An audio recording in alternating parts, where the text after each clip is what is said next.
We did it. We're here.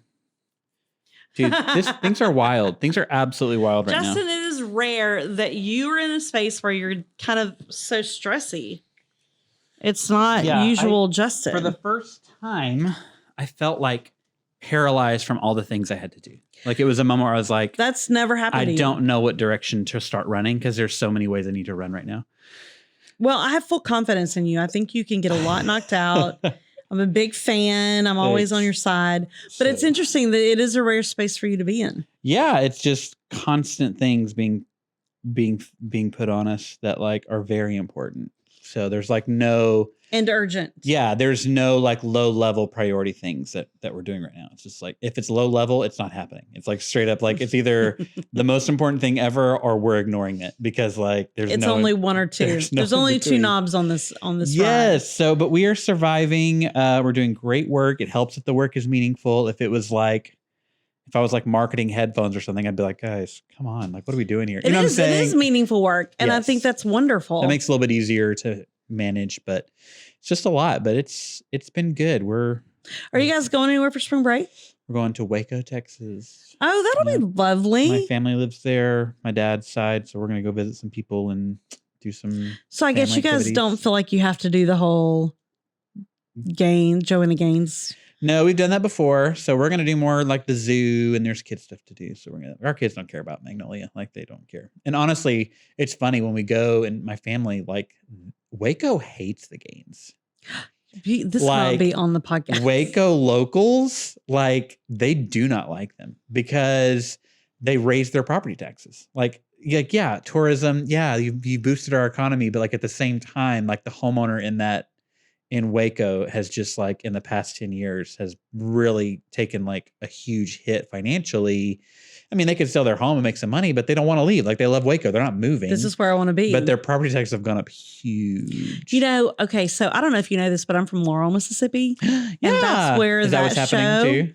And they're having I don't know if they're having the same, but it's really funny that now friends of mine from Texas are going to Laurel on purpose. Yeah. And it's like the town I've fought so hard to get out of. So like you went to school in Laurel, Mississippi. I grew up in Laurel, Mississippi until 8th grade. Oh, wow. But my entire family, both sides are all from Laurel, Mississippi. Wow. Mm-hmm. Grandparents, all 4 grandparents. Like, okay.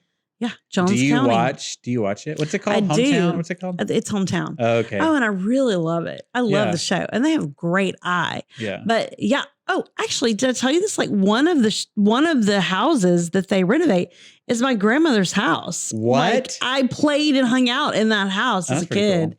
They came in and redid it, and then they were making comments about this banister that was up. Well, my dad built that. What? Yes. And they tore it down, didn't they? They tore it down. And so, but it's really wild to watch it. And it's a great show, but it's funny now to see this town be like a stop. Yeah. And when you used to have to tell people where it was. Well, that's what's funny. When we were moving from Virginia to here, that show had just started. Maybe it was not even their first season. And so we drove through Laurel to like check it out. And like they had a little shop. It wasn't that big of a deal then, but now I'm sure it's like huge. Well, and think about the houses that they're purchasing are like $20,000, $15,000 houses. They're buying like $50,000 homes and they're moving them all the way up to 150, 200,000. I just can't believe they keep finding people that are moving and living there. It's like, it's a small town. It's like, they moved from California. It's like, what are you doing here? You know, my aunt still lives there. She works in a housing kind of a market store. Okay. And she said it's really funny because, I mean, she's helped so many customers moving to Laurel. Yeah. And then they're like, finally, she'll see him again in the city. And she's like, what do you like? How are you liking living here? And they're like, there's nothing to do here. She's like, yes, that is true. Once the gift store closes, that is all you have. You know, you drive 10 minutes to the Waffle House, but there we are. So it's a small town. It's a small town. Well, that's great that we've caught up about small towns and HGTV. But do you want to just go ahead and get started with what we're actually here to do? Let's get started. Hey, everybody, and welcome to the Almost Amazing Dinner Party. It's exciting to have you here with us. Thank you for joining us. I think it's going to be a fantastic show, and I'm here with Justin. Hello. Justin, we are close to the finish line on our first 100 episodes. Yeah. I know you told me not to name them out, but I will say... This is not 100. This is not 100, but we're getting close. Yeah. And it's exciting. Mm-hmm. So what's going on with you? How are you? I'm not great, Jennifer. I'll tell you what's going on with me. I'm not great. I do like your transparency. Last time we were together in the studio, I was getting ready to go on a trip. I went to Georgia to visit some friends with my family, and they've got kids about our kids' age. And so while there, I injured myself gravely. This is like 2 or 3 weeks ago now. Oh, I think you mentioned this. I'm not doing well. I put it on Instagram.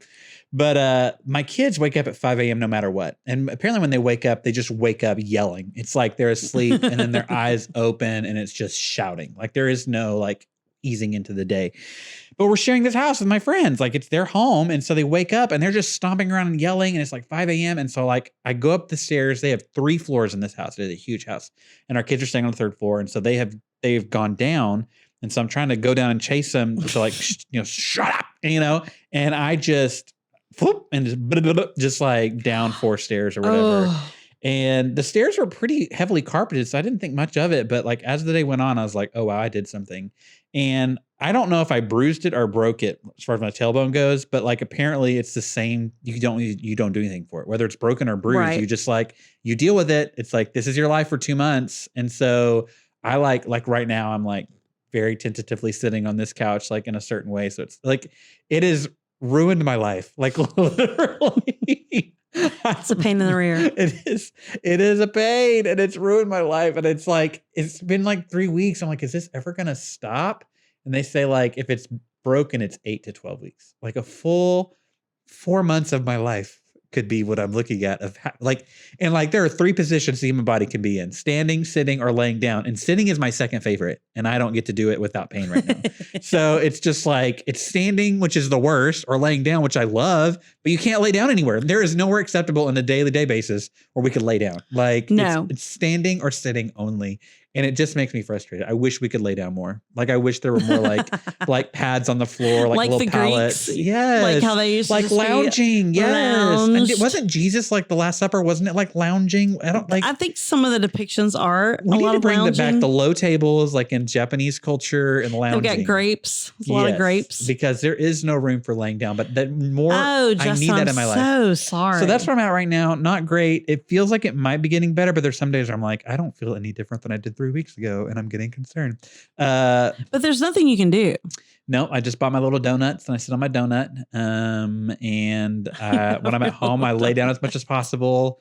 I eat meals standing up. The donut really changed my working because I was like kneeling down in front of my computer working, but the donut has helped a great deal. So, well, there you go. That's me currently. Got no good news for you. That's what's going on. I am so sorry about that. That's hard. Yep. That's How about hard. You? What's going on? So for me, it's been pretty fun. I've gotten to go to the rodeo some, which has been a blast. Like multiple times already? I've actually gotten to go twice. Wow. Yes. Curtis, remember he was on the show. Yep. He said, hey, does anybody want these tickets to Brooks and Dunn? So I got to see Brooks and Dunn. Wow. And then I got to go back and see Lauren Daigle. Okay. I want to say that I believe they sold 68,000 tickets to Lauren Daigle. And the stadium was really full. Wow. And to have that many people sing I Will Rescue You, it was so powerful. Wow. And everybody's holding their phone up with their lights, and it was so meaningful. Wow. I mean, I think we could have broken out in revival at the rodeo had we had a little doorway for that. And also had they not had the strict 45-minute time limit on all performances, because at the rodeo, it's like get in, get out. Like it is not. I will say we got to actually see a bull rider, which was exciting. Nice. And the mutton busting. Yes. Which is fun. I just don't know that I could let my kid do that. We had a church member just have their kid do it. He survived, had a good time. He had a great time. I just don't know that I could do it. I'm a little afraid. My kids would have chickened out. Like they would have been like, I still want to do it. And then we would have gone through all the trouble. We would have gotten all the gear. We would have paid all the money. And we would have gotten down there and then like, I don't want to do this anymore. I mean, I had to like maybe bribe Olivia a little bit just to get baptized. So I can't imagine like strapping her to a sheep in the middle of thousands of people. Yeah, I can't. Well, we're going to see Brad Paisley at the end of spring break because Kristen's like, we got to take the kids. Like, they're going to love it. And I'm like, I don't think they will, but we'll go. Like, she's got. It is required. Kristen is such like a high hopes, like silver lining. I'm the Kristen in my marriage. It's like, these kids are going to love it. I'm like, oh my gosh. I'm like, Andy, don't you want to go to the rodeo? And he's like, I can. I can take it or leave it. The actual rodeo is long. It's so funny to me how everybody in our town has we all have boot outfits. Yeah, We've got boots. You have to. You have that, but it's only for one time of the year. Well, I had to do that when I went to school in Austin, because even though UT is in a city, like they like to pretend they're cowboys. And so you have to wear boots. Like you have to have a pair of boots for sometimes for games and different stuff. So like I was like, I need boots. You know what I'm noticing is that we have themed out everything. Mm-hmm. Like now my closet just needs to be arranged by the clothing I wear within this. Okay. Like February, everyone's wearing red and hearts. Like I don't have an Astros for all of February. I don't have an Astros get up, but I need one because you have to have an Astros get up. Specific seasons of the year where it's like everybody's wearing Astros gears today. Yeah. Yes. Then comes Christmas, and heaven knows that gets crazy. Then you have Valentine's Day. Yep. That's a whole heart thing. Now we're moving into March. Here I am in my green. Yep. St. Patrick's Day. Yep. But seriously, then we've got everybody wearing red, white, and blue for the entire month of July, I feel like. But I think you could pretty much live in themed clothing for a good portion of the year. I think many school teachers growing up did that. Most of my school teachers were constantly in themed clothing. Every one of them. Just homemade vests for every season. And they all had those yarn crocheted turkeys. Just home, fabric they bought at Hobby Lobby. And they would begin in a sweater with an apple on it. Yes. Yes. Then you'd move it. I mean, for real. No. So we used to make fun of that business, but here we all are. Teachers did it. Yeah. It's true. All right. Well, that brings me to what I'm excited about today. Yeah. I don't know how that connects with our guests, but I'm excited to have them. Anyway. Well, I need to get up and give him this couch. So let's see if I can pry myself off of this without injuring myself. I'm happy to give you a hand. All right, let's get started with these guys. I have invited Jeny Cortez and Ashley Miksch. I like how you did a whole word of hush, not shh. No. You like. No. I'm the worst at this. No, you're not. It's Miksch. What is the origin of that name? Check. Gosh, split. They love their K's and C's and H's. We like to make it difficult. We like to be unique. That's fair. We're a rare breed. So there's a study that came out and it made me Girl, want to. leave your mic alone, Jennifer. Right? Remember the two of us? checked. So we're not rare. Not be a thing. But we could be rare, like amongst the diamonds. So there was a report that came out, Pew Research. They're always doing research about what's happening in churches and growing. And I wanted to get you guys involved in a conversation today. The research that came out said that there are 3 indicators that kind of let you know if your kids will stay in church after college. And that's a really big heart issue for parents is I want my kids to stay in church for their life, for the adult life. So now they have 3 things that sort of are indicators for that. The third indicator is if your family goes to church, how much you were at church growing up. So how much you and your family attend church growing up. That's one. The second thing is discipleship. Were they discipled in church? But so just going a lot will get our kids to stay in church probably? Just going a lot. Like literally just showing up is like half the battle. Just showing up. Gosh, I feel really good about that because that's almost like creating a habit all the time. I need that thing. So but the number one thing, and I thought this was really great, is the amount of spiritual conversations that you are having at home as a family with your children. Right. And that is why I invited Jeny and Ashley to talk about those conversations and kind of how we as parents can start those, navigate those, some best advice for that. Now, in true honesty, I did tell them that they were coming here for a completely different Jennifer, reason. you threw a curveball literally as we were doing sound check. Like, by the way, everything I sent you is irrelevant. Nothing I told you we're going to talk about is what we're talking about today. We're good. We're always Let's on edge of go. our seat. Well, I got to thinking about it, and the other road I wanted to take, I think it would have ended sadly. So we're going to head in this direction. First of all, I have a teenager, and Ashley made this comment, like, we're in the ick phase. So when you have a teenager and you get to the ick phase, will you explain the ick thing? I don't know what it is, but I don't know if it's their hormones or how they're feeling because they're like constantly in the same house as you. They just kind of have this ick towards their parents where they just kind of feel, I don't know, they just want distance because it's like they can't escape. But it's not like, it's just like with anyone, right? Husband, wife, you're always together. Like sometimes you can maybe have the ick towards your significant other because they're just always there, right? Growing up when you're young, you can get annoyed with your parents when they love you and you know they have the best for you. You can get the ick and it's just kind of like uncomfortable. Like their voice is probably annoying and obnoxious and just what they say and their tendencies. Because that's just how we are as humans. We're selfish and we want life to be a certain way. When people step over our boundaries, we get the ick. We get uncomfortable. As you were saying that about your spouse, I was like, do not nod your head, Justin. You're on camera. I do not agree with that. I have never felt that way about my spouse, and I will not affirm that with a nod. But I do understand. I understand in theory what you're saying. I've never experienced it myself. But yeah, I agree with that idea. But the thing is, what do parents do? Like, what do you do when you start realizing your kids literally don't want to be around you?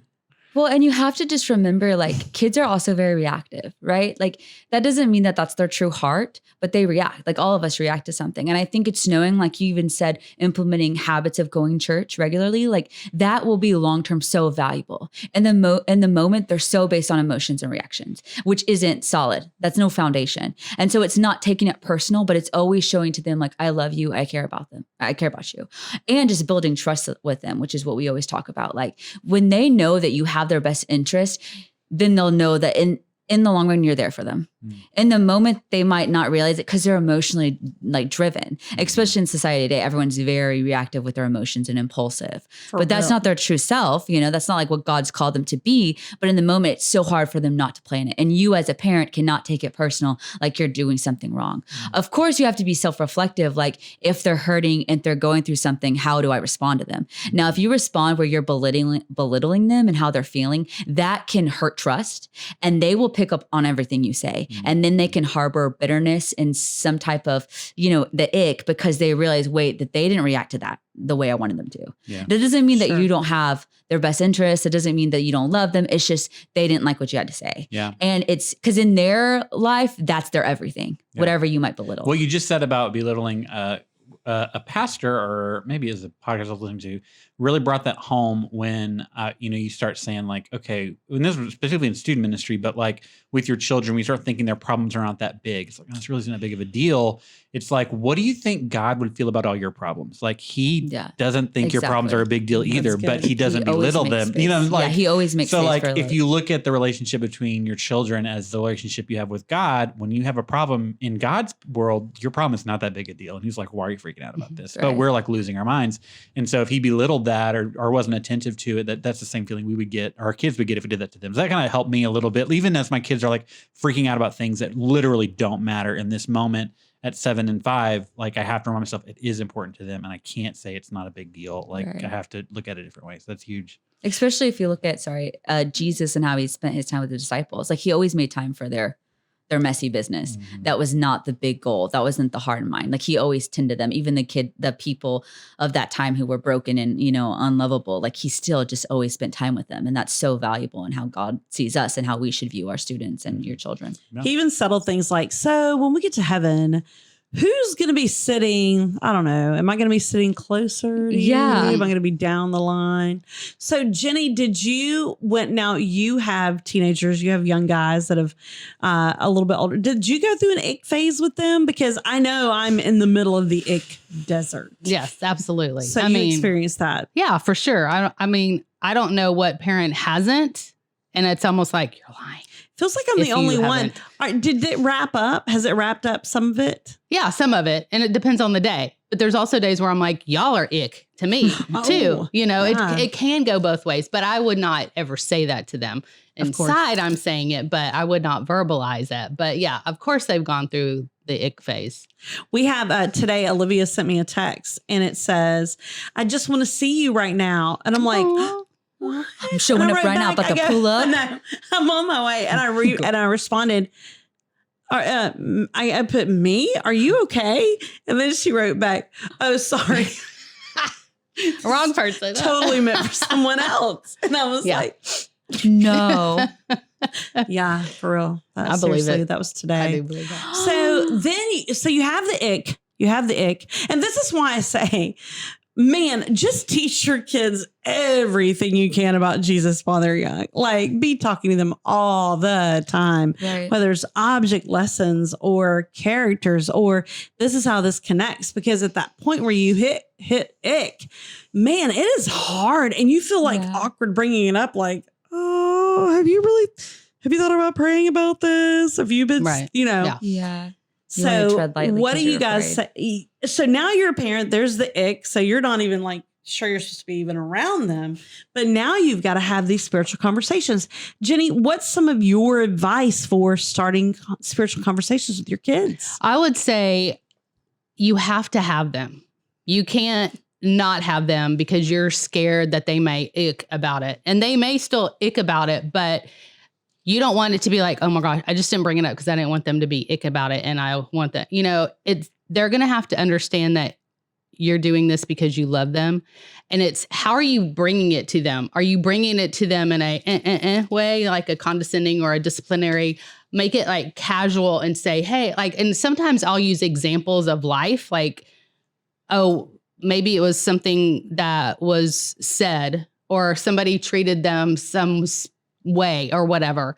And I'll use that as an example to say, okay, well, how should you approach this? What does the Bible say about how to approach this? Instead of saying, well, the Bible says da da da. Let's talk about it as a conversation, as an example, because there's so many examples in the Bible of how to do life. And so when you put it more like, hey, let's walk through this together. Let's do this together. And obviously as parents, we don't have all the answers. We never will. And obviously talking about the Bible is daunting, even as a parent, because you don't want to say the wrong thing. You don't want because they'll click to something you said and take it, Yes. And so you're like, did I say the right thing? Oh, I need to clarify. Wait, I mean to say this or whatever. So I feel like it's just making sure you have a very calm, peaceful, engaging conversation. Like, don't talk to them when okay, they have a test coming up. They're stressed out about a tryout. They're stressed out about so-and-so or whatever. Like, make sure their mind is kind of not overwhelmed. I'm so glad you said that, because we're in a whole different thing where apparently when they enter your home, there's some sort of a mist that hits them and they are immediately exhausted, like immediately. Well, think about when you come home. I'm not like, I'm going to pass out right now in the middle of our discussion. I'm kind of like, I'm that. sure. What about Andy? Like, I'm just saying, like, I've had to sometimes realize, okay, when I or my spouse, my husband, come in, do we want to be bombarded right away with da da da da da da? I think Jennifer, in her ideal world, she would like that attention. Right. I think when Jennifer walks into a room, she is hoping people will drill her with questions and conversation.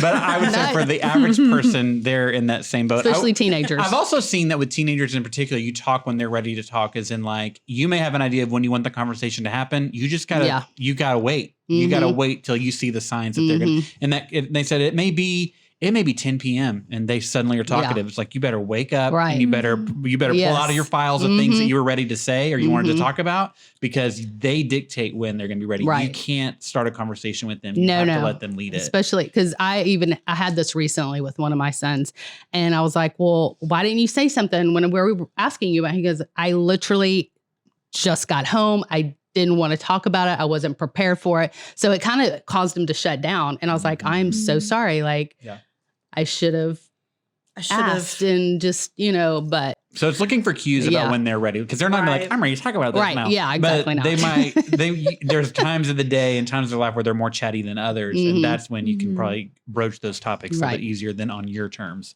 Because most of us be like, well, it's 7 a.m. I'm awake and I'm ready to go. And they don't want to talk. You know what I'm saying? Like, we have different, we have to let them, we have to let them guide when the conversation's going to happen. It's a very nuanced sport to figure out, we're in the open zone. Like, and it's a short window though, too. It's a very short window. You don't have an hour. And if you say one sentence wrong, you're like catapulted out of the conversation. So you're like, hey, I was just wondering, and you're like, let me start with something light, then I'll move it in a little bit deeper. Yeah. And then I've got this dance prepared. And then you're into your second sentence and they're like, I'm out. Yeah. Okay, thank you. Thank you for being That's what my child is like. Thanks for coming in, Mom. And then she gives me like a friendly, Bye. Goodbye. Yeah. Bye. Bye now. Bye. I'm like, that's so friendly, but I wasn't finished yet. Mhm. Oh, you're Oh, that's not? Oh, okay. Anyway, so Ashley, what have you found in working with girls throughout these years and working with guys? Well, and you guys usually work with girls. Do you find that where they are spiritually, is it changing over time? Are they in a different place than maybe 2 or 3 years ago before the pandemic, or do you think it's pretty consistent? Well, for here, I wasn't here pre-pandemic, so I don't really know where they were spiritually. I do see a drought. I see like they're yearning for God, but they don't know where to start. And they just feel like, obviously a lot of them, because they're not necessarily surrounded by a lot of godly friends that are influencing them that way, they don't always necessarily see the need of making it, a priority, not to scare parents. Like, that's kind of life, right? Like, I mean, there's a lot of us that go through different phases, and these teenagers are hit with so much with the pandemic and isolates them, and they just don't know how to have spiritual conversations as much. Like they just don't know, especially like think about how you guys feel with your own kids. They feel that same way with the people around them, kids at school. They have no idea how to have conversations about God. They don't know how to bring it up without feeling nervous that those people are going to feel the ick with them. And I don't know what it is. I'm going to be honest. I think it's like they're scared. Everyone is so wanting to be accepted and part of, some type of social status, which is nothing new here, right? We've seen this years and years over time. And so you just feel for them. It's just like having open conversations with them, like, okay, well, what will help you challenge you in these spiritual conversations? Because we challenge them, but until they create habits of that, it's going to fall short. Like with anything, when you're trying to lose weight, it's like doing healthy habits to implement in your life to change. Well, they have to have spiritual conversations and have habits that are healthy and godly to change. And that's hard for them. It's hard to implement that all the time, especially when they get scared of talking about those things at school. And so, but there's a lot of kids too. There's so many kids at different spiritual walks, right? We have certain kids that are very hungry for it, and they're on fire for God, and they, sit with different people at the lunch table, and they try to talk about God, and it's hard. But at the same time, the fact that they have that trust in God to do that, it's really awkward, right? To bring up Jesus at a lunch table for some of them. Sure. And I have seen kids like open up and doing that.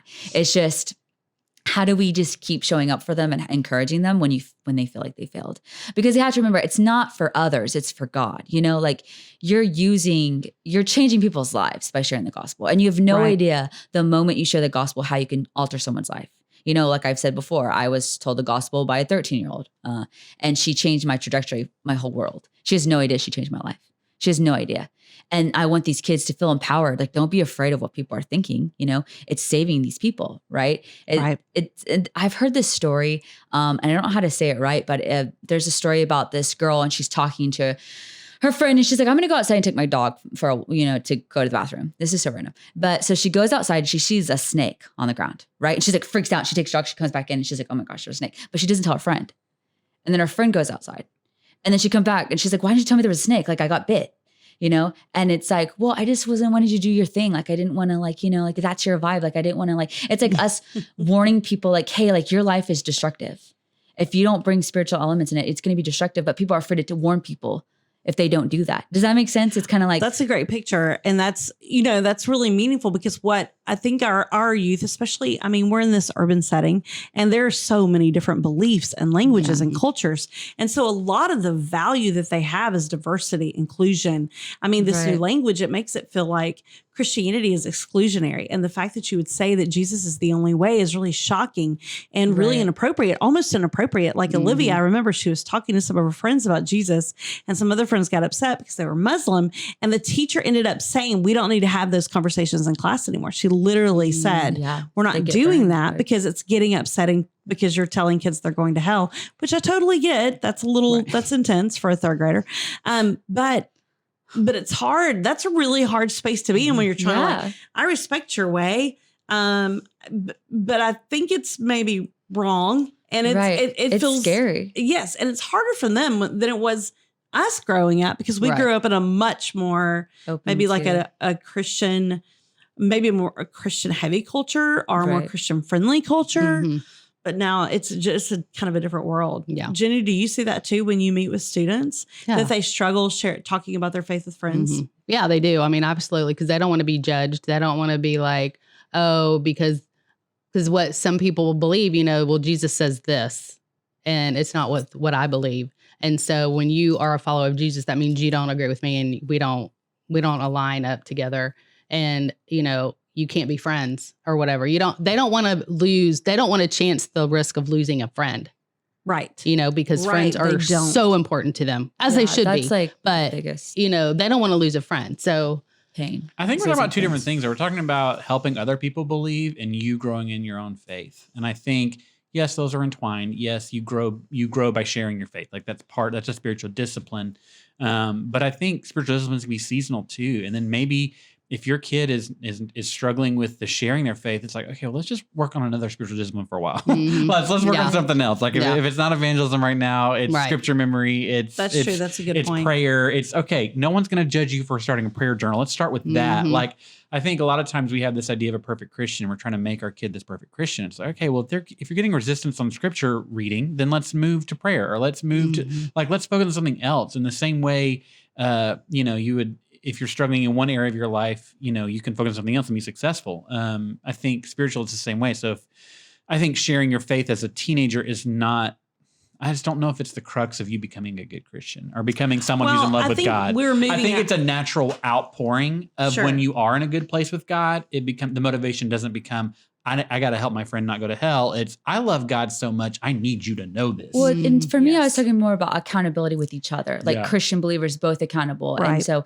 you're trying to grow in your faith, but one person's doing like this repetitive sin that's not walking with the Lord. And then you get confused and you start questioning your life because like, oh, well, can then I dabble in that too? Since, you're relying on God's grace and like I can then have fun, but also try to be spiritually disciplined, but then also have fun. There's just like that balance of like, how do you stay accountable with your friends? Because, we can talk to them and have really incredible conversations, but it's them not having another fellow believer walking alongside them and encouraging and empowering them. Not necessarily, obviously, you should share the gospel and testimony is powerful, but if you don't see the value necessary in that, then I understand how that's challenging. Yeah. But it's like more of like growing together. And that's where our kids are struggling because they're not having another believer walk alongside them. It's like teachers and leaders and parents that are like, oh yeah, do this, do this, do this. And it's like, okay, that's great. But like, where's my sister who's like struggling too? And I agree the most working at a church camp as a teenager because it was that very reason. I was like, these people are my age and they're reading the Bible. That is unheard of to me. Like,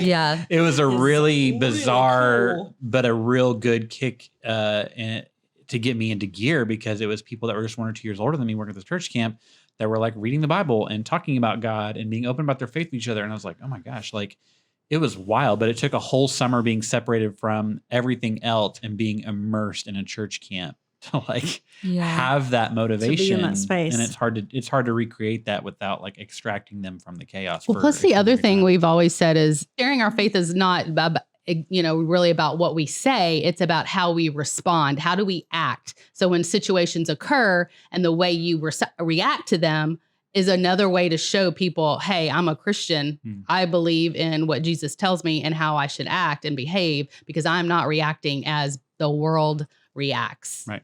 You say that, and the power in that is that's who we as parents have to be in our kids' lives, that we're not furious about things, that we are not like flipping out over things, that we walk through faith in difficult times and hard times, that we walk in faith in front of our kids. And then when they are around other adults and they see the different behavior, they're like, why are my parents behaving differently? Why do they behave this way? Yeah. And I think there's power in that too. And many of the spiritual conversations can come from life experiences and how we behave. I think that's a really good example. I saw a short documentary that was talking about this idea of TikTok. This is called TikToks.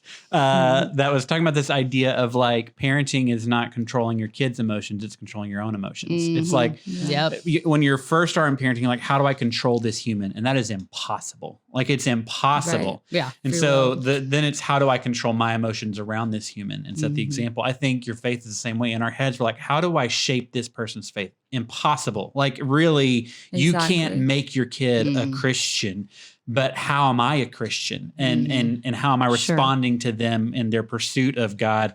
And so if you focus more on how do I control myself? How do I grow in my own faith around this person? I think you're going to see I think you're going to see more effective like growth and discipleship in your child than if you're trying to make them grow in their faith. And I think that's where a lot of us get caught up is how do we make our kids a better Christian, a better Christ follower? When it's like, well, how about I just focus on me being a better Christian and Christ follower around them and then see how that influences them. Mm-hmm. So I guess my next thought is like, what do you think? So kids today are using, so we are learning that social media is pretty awful. Heavily and are you guys seeing that? Like, do you still think it's just like the worst? So we're talking with parents all the time. What a leading question. Do you hate social media? Do you think it's terrible? Here's my question. How do you feel about social media? Okay. So we have a lot of our kids' parents who are trying to decide about phones. They're trying to decide about social media. They're trying to decide apps. What you guys are kind of on the other side of the great divide. What are some of your thoughts on what you've seen and what you would recommend for children's parents of children? Well, first of all, to me, it's a very individualized decision because what works for you does not work for the other person. And I really believe that it's the parent's decision on what's the maturity level of their child or kid. And what are, it's very personal. Yeah, it's really hard because there's a lot of filtering that you feel like you have to go through. Now, it's so prevalent, like it's everywhere. And you just have to make sure that their identity is in Christ. And that's like the whole thing that you're trying to help a kid understand. And so it's just so hard for our girls. Comparison, their body image, their biggest insecurities. And you have to that does not define you. There's a whole nother other stuff that they learn on social media too. And it's I don't hate social media. I enjoy it. I love TikTok. It's really fun, but it can be addicting. And that's where the issue can lie in for being an adult, I guess. But for students and kids, it's so scary. Like Jeny said, I think it's each kid for their own and where they are in their maturity, but they can easily, even if they are mature, they could do a fine line and get exposed to things, regardless, they're going to be exposed to social media. And it's how you have those safe conversations and letting them share, hey, okay, well, what did you see on social media today? Mm-hmm. Have that open conversation. Okay, if it was something inappropriate, okay, share with me. What was your initial thought on this? Yeah. Do you think this is biblical or is not? Okay, what? Have the processing where you're just casually asking them questions and let them process with you. Yeah. Don't initially, why'd you watch that? Why did you do that? Oh my gosh, you're going to, just be careful with your reaction. I don't have teenagers, but what I wonder is it really, and this is for people who have teenagers, you actually had them, is it really that crazy for a parent to charge a phone or a device in their room overnight that belongs to a kid? In my head, if there is a checkout time on devices where, okay, now it's going into mom's room and it's charging, is that so unrealistic or is that actually possible? I think it's realistic to a point, and then it's no longer realistic. What does that mean? Realistic to a point, then no longer realistic. Whether it's your freshman year, right? Are they 18 or are they 12? Right. Are they? There's a no man's land in there where you're of course they're charging it in your room. They shut it off at 8. They calm down, but then there's the point where I don't know how to explain what happens. It. How do you lose that sort of regulation on it? Well, plus they have to be responsible, right? How are they treating? Are they listening to what your rules are? And I think for me, I just realized, and I've said this to you before, I realized my child's about to get in a car and drive anywhere she chooses. Yeah. And I have her phone locked up at 8:00 every night. It's another skill. It's another. So I realized that I have to trust her. I have to allow some of these boundaries to give her choice because anyway, for me, it came to that. But with youth, I feel like it gets a little bit harder. I will say the social media thing that makes me the craziest, and I know there's Instagram and I know there's TikTok and I get all that, but Snapchat, first of all, there's no accountability. Mm-hmm. Your parents can't go back and see what's happened to their kid. They can't be involved in what's happened. That's one thing that's hard. The really hard thing for me is to watch these kids be able to see where all of their friends are. And so if 3 of their best friends have gotten together and they're not invited, they are fully always aware of where they're being left out all the time. And I think that for some people that is devastating. Yeah. Yeah. And I think that's a really terrible thing. And we're waiting to put them on Snapchat chat until way later, but I feel like that feature is so hard on kids. Do you guys find that as well? Oh, yeah. Yeah. Plus, it's not safe. Like, I mean, I've always told you should not be sharing your location with just strangers. That's the scary thing too about me. Snapchat is that you can just meet a lot of strangers, like people, not to like scare parents. Right.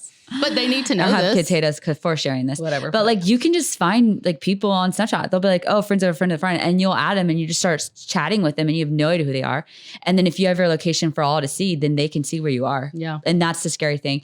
And a lot of times, like I haven't seen too much where, you know, more of the younger high is doing that. You know what I mean? Like they'll do a friend of a friend, but they usually don't do complete strangers. But how do you know that friend of a friend isn't a stranger to that friend? And that's where you kind of get sticky. Not to put more fear in you guys, it's just reality. And it's scary. I don't know. Well, I think we're working on getting some people that could come in and talk about some of these issues with our parents. Yeah. So, because we don't know all the in and outs, you have to really walk in it for a while to understand. Yeah. And I think that we're working on that. I believe Tim is working on that to get us somebody. We should have him on the show as well, Justin. Yeah, that'd be great. So for parents out there who really are trying to lead their kids in Christ, what are some of your encouragements? What's your word to them as they kind of walk through this journey? Well, I mean, we just don't want parents to feel like they're alone in this. We try to emphasize there's other parents too that are having teenagers. And I just want them to know that like we're here for them. You're not alone. God is with you. That is the most profound thing, that the Lord is alongside you through all of this. And much like Justin said earlier about if you reflect on God's relationship with you and then your relationship with your kids, it's like, it's a beautiful story. Like it's how God's patient with you and how you can be patient with your kids. And I think it's a very unique moment that you get to experience having kids and get to like show them, walk through life with them. And that journey is beautiful. And just reminding yourself it's a beautiful journey because you're changing the future. You're changing other people's lives by being patient with them and taking time with them and just like walking alongside them. Because then they'll grow up to be, you know, people who also do that with their kids. And I just think that I don't want parents to feel alone in this. And that can be the biggest thing the enemy does is isolates you with your kids and that you're alone and you're not. And don't let the enemy be louder than truth and what God says to us, you know, that he's near to us. That's good. That made me cry a little. Oh, and just don't give up. You cannot give up on your child. Amen. Man, do not give up on your kids. That's such a good word. Because the minute you do, they do. For sure. And that's when I taught high school. I taught high school for so many years. And they would say, what's the difference between the kids who are really having trouble and the kids that are not? And I'm like, the kids that are really, really having trouble, their parents have quit. Yeah. They've quit. They don't care anymore. They don't care where they are, how they're spending their time, what they're doing. They keep fighting. Just keep fighting. Keep checking in, saying, hey, how are you? Where are you at? Who are you spending your time with? But don't just do it casually. But that lets them know like you do care about it. Even they're like, Mom, do I need to tell you where I'm going all the time? Right. Well, yeah, I'm just checking in. Just keep fighting. And eventually they'll sympathize with you. They just have to grow up and experience life and realize, wow, they really were there for me. They were right. It's just you have to get out of that kind of time period and you'll realize. That's good. That's a good word. Well, listen, man, this has been a great discussion with you guys. And I've loved hearing your perspective on things. And at the end of every show, we have a little get to know you question. I have a little booklet that I have here, but I need to grab it. Hold on. Move this out of the way. Smooth. Yeah. Smooth criminal. Did you just say smooth? Yeah. Okay. Let's see. Wow, she has not even flipped through the book in a year. Oh no. She's on the That fly, is not true. trying to find All right. Tell me, what's one item on your bucket list? What is a bucket list item for you in your life? And Justin and I go first. So you give you a little time to think. Bucket list. I don't really care to do Well, anything. even if you don't have a bucket I heard list, that I heard that the phrase bucket list didn't exist until that movie came out. Oh, really? I heard there's no record of the bucket list before that movie. I don't think it was like a thing. Like the movie made it up. Like maybe that so. just before you kick the bucket. Like right. It's kind of crazy. Well, Justin, do you have a bucket list? But it just feels like the bucket list has been around our entire lives, but it hasn't. Right. No, but we're still going to answer this question. Do you have a bucket list item? No. I'm trying not to look at you without looking at you. I told you to come ready with I'm cheating.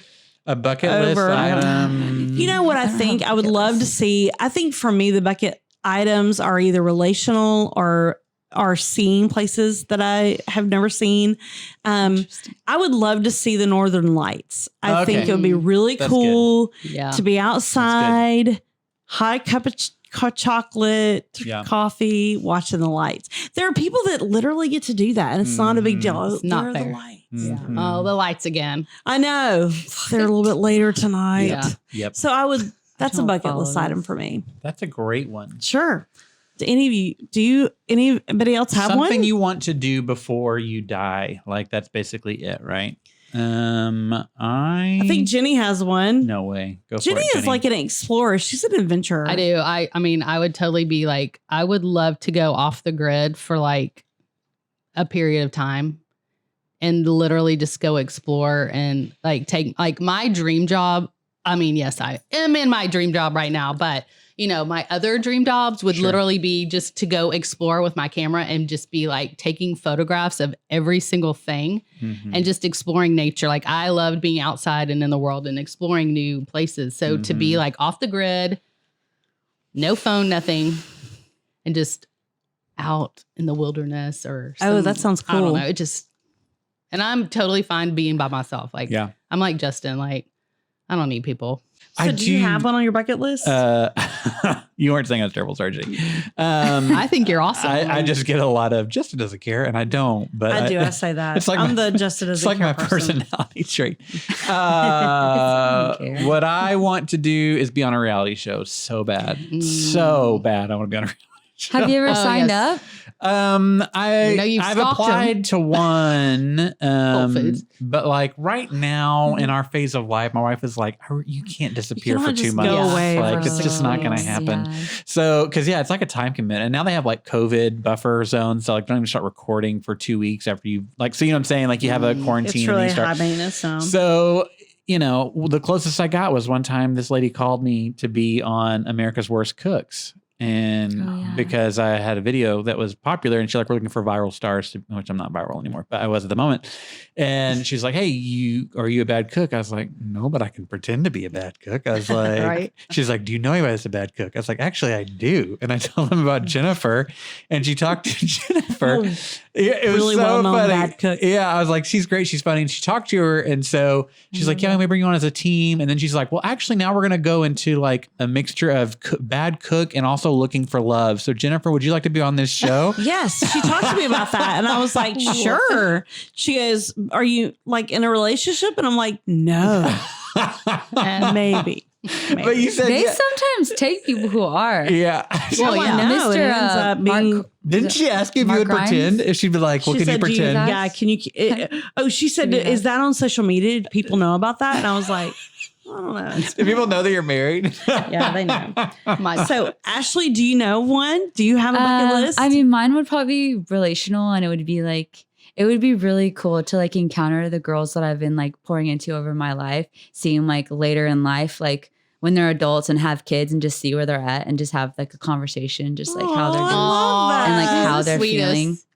No, I just think that would be really sweet, really like cool. A sweet moment to see how they've grown into who they are and all their worries in the past, like how it's going for them. You know what I mean? I love that.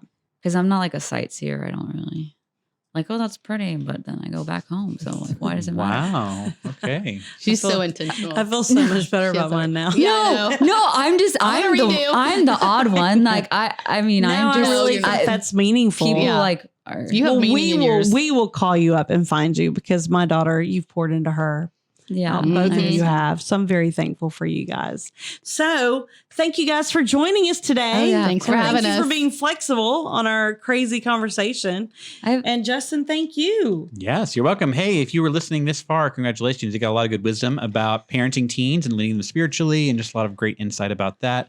If you enjoyed this episode, please rate, review, subscribe, send it to somebody that you know that would enjoy it.